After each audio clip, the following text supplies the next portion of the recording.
I was very lucky to get hold of this year.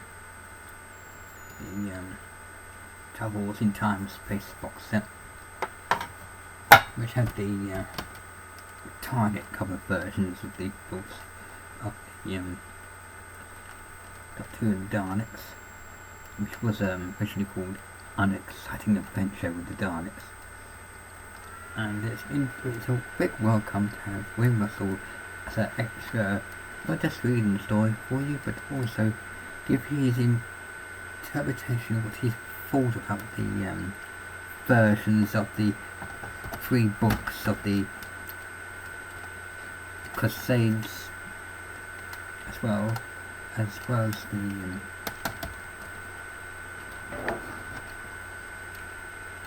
the Starbase, which was based on the Web Planet. So it's a nice big welcome to hear that. And these are 3 books for since I definitely had the Starbase as a kid and the Daleks. So the Crusades is the first time for me, so that was quite enjoyable.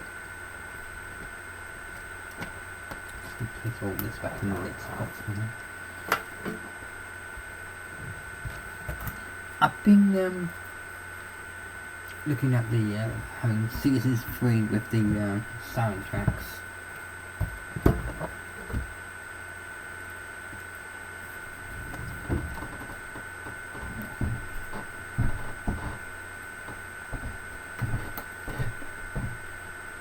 With the whole season 3 on audio format, with the Galaxy 4 and the Mythmakers and the Mission to Known and the Dalek Master Plan and the Massacre and the Castle Toy Maker, as well as the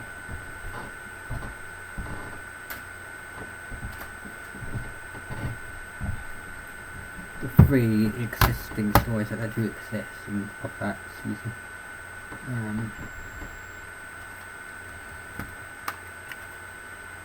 It's nice to get that little touch from Peter Pelvis talking about his time on Doctor Who, as well as Anneka Wells, as well as the sound qualities of these are really quite good. And in this way, I think it gives more a feel of season 3, which we normally get, because I know it's sort of missing. At least you're judging it by story. I think the only one I would say I find very difficult by soundtrack, well, most of the Hucknall years, they've spent most of their time talking, where the Cotton years were more action and difficult to hear when just looking at the sound on its own. With Hucknall years, a bit more different. I found it rather dark season with the Dalek Master Plan. It's quite a dark story really, compared to the others, from like The Chase was more light humour and light The Chase and kind of comedy, and where Dalek Master Plan was more death or go.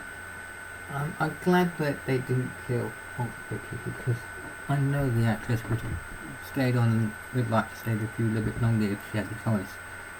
But I'd rather have her leave in the way that she did at the end of the Mythmakers, compared to being killed off in the middle of the Dalek Master Plan. That's the companion section. Just Cavalry. Let's see if I pronounce her name correctly. I'm talking companions names.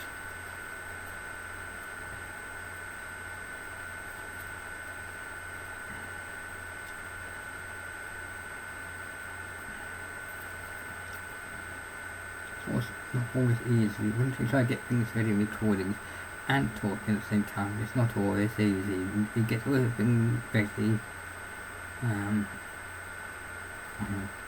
What's her name?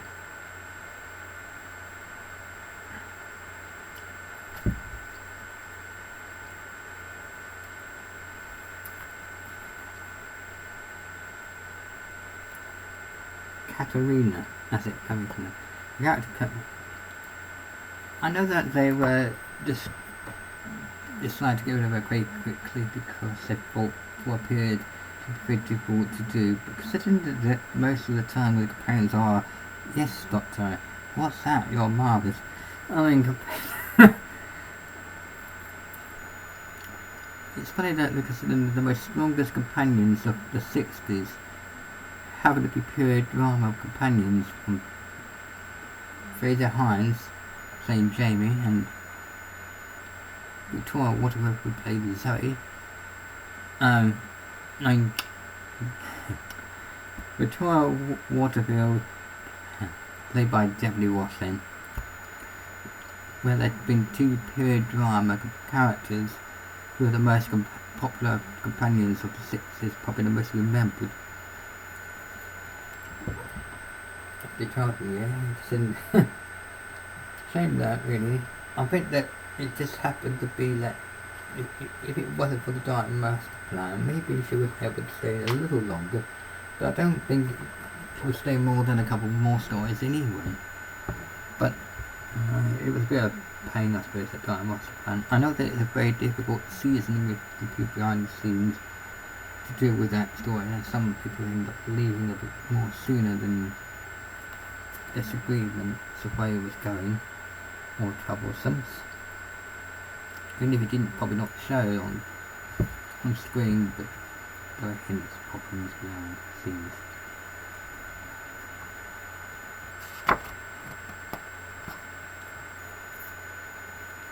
I know that Stephen Taylor from that season 3 had a much longer story to go through, like the massacre.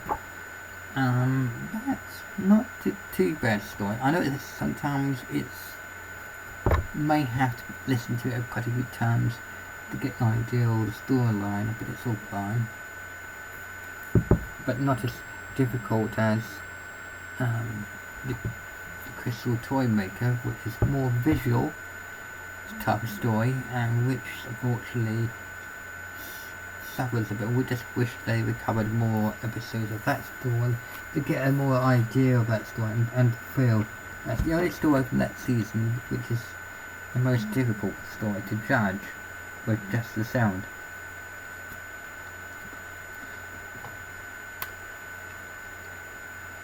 You could tell that the style of story was beginning to change by the end of the stories of telling and format.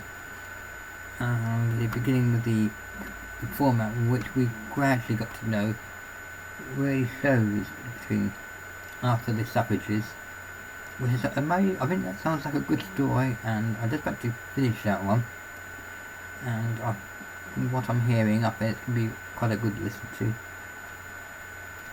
I always enjoy the arc. I like the ideas, very good ideas. You can see why they probably reused the idea of the arc in future Doctor Who stories a few times. And you can see those styles are like the unique type of stories that were going to come in the future, as you can tell from the storyline from the War Machines. It's a funny season. It's quite a mixed bag from what I'm going. I still think it's a good 8 to 9 rating for a good season, I think. But it's maybe some people might find it a bit more difficult to follow some aspects of the story, but I think there's always going to be something for someone. Right, it's time I signed off, I suppose.